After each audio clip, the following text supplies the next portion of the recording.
incredibly kind and compassionate woman whose will was an indomitable force of nature. She also loved the outdoors and flowers, and her appreciation of natural beauty sustained her throughout her life, especially in her later years. Her parents, Tom and Amy Wolfenden, were both teachers of mathematics, and they passed on their talents in this field to my mother, who later shared them with her grandchildren. Mom received a scholarship from the town she grew up in to attend, starting at age 12, Wickham Abbey Boarding School in Buckinghamshire, a private school that prided itself on schooling for character. There she learned to play lacrosse, which she continued to play when she enrolled in St. Anne's College at Oxford. She met my father singing madrigals and playing recorders at Oxford, and at the age of 20, she left England to start a new life with him in the United States. At the time, it cost about a week's worth of groceries to call home to her family, so she only spoke with them about once a month. After relocating, she transferred to London University to complete her degree remotely.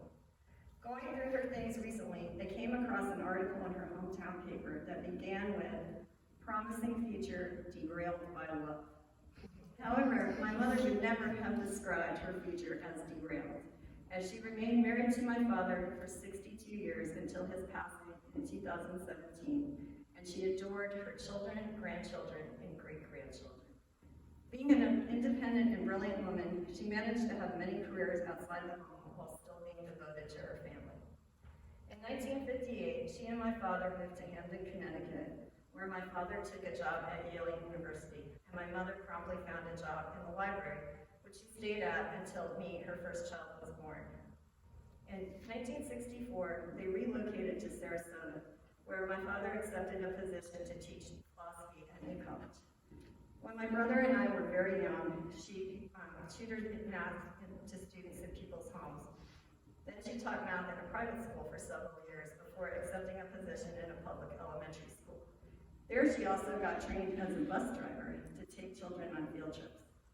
When my brother and I were old enough to be left on our own after school, she accepted a job as personnel manager at the Ringling Museum of Art.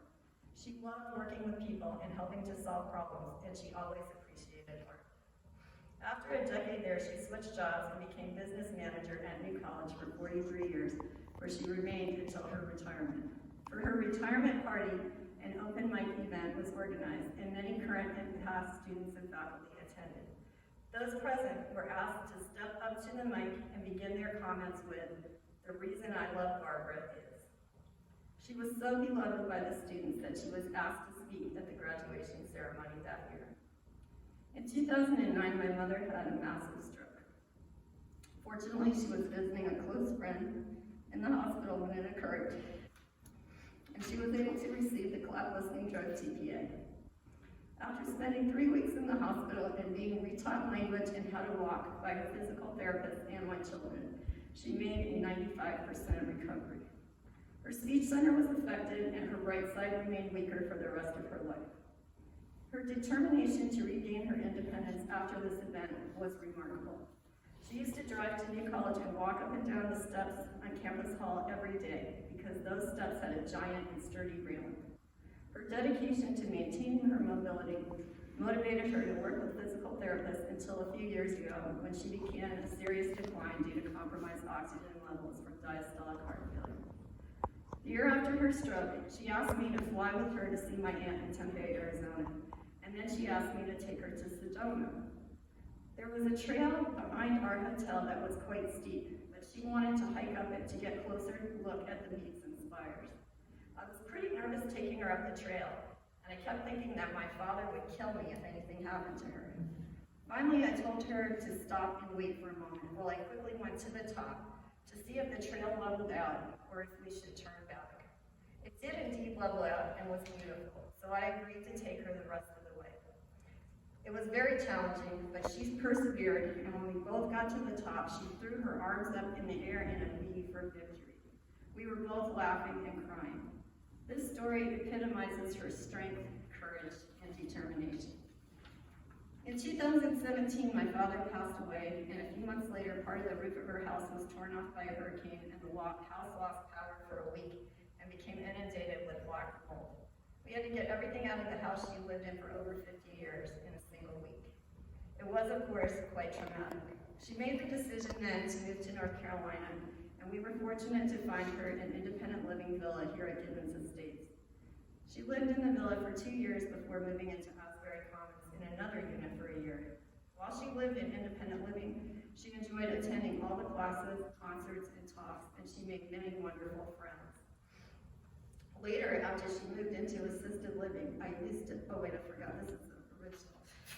I meant to ask, after her many wonderful friends, that she could not have stayed in independent living that long without her wonderful friend, Barbara Weinstock, who I have come to love also, and who was referred to by my mother as Barbara 2, because only my mother could be Barbara number 1.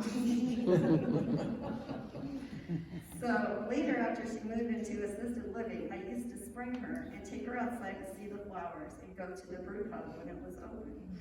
My husband and I were always amazed by how many people came up to speak with her and how many dogs were drawn to her as well. She lived in assisted living for a year and loved the activities coordinators there, especially Lucy. In June, she moved into the Gibbons Health Center, and we found new flowers behind the greenhouse down the hill and wildflowers behind the building. When I arrived for her daily walks outside, her face would light up even if she'd been upset by something or was having a bad day. Her later years were challenging due to the progression of her heart failure, but she always responded to kindness with love and to nature with gratitude. Mom was blessed to have so many wonderful caregivers throughout her time at Gibbons, and especially at the end, and I will be forever thankful to you. We are grateful to her social workers, Betsy Finger and Whitney Jacobs, to Joy, Richard, Lucy, and so many others in assisted living, and to all who helped her in the health center. When Maureen and Tim walked into the room to check on her, she would throw up her arms to hug them, and she frequently told me and Amanda how much she loved Amanda, whom I have come to love as well. The care Amanda gave to my mother each day was better than any care I could have hoped for, since her every action was out of love, and she was patient and kind, and understood how much pain my mother was in, and how gentleness would lead to the best outcome. Those who could see and understand my mother's true nature, even through her vascular dementia, realized how full of love she truly was. Mom held on for several weeks as she entered the dying stage and passed in the last hour of her wedding anniversary, and after mine and Dave's wedding ended and the guests had left, creating the perfect circle of life. She did not transition until we returned and spent one last time sitting with her, perhaps so she would know that she didn't die during our ceremony. She will be in my heart and the hearts of so many forever. Godspeed.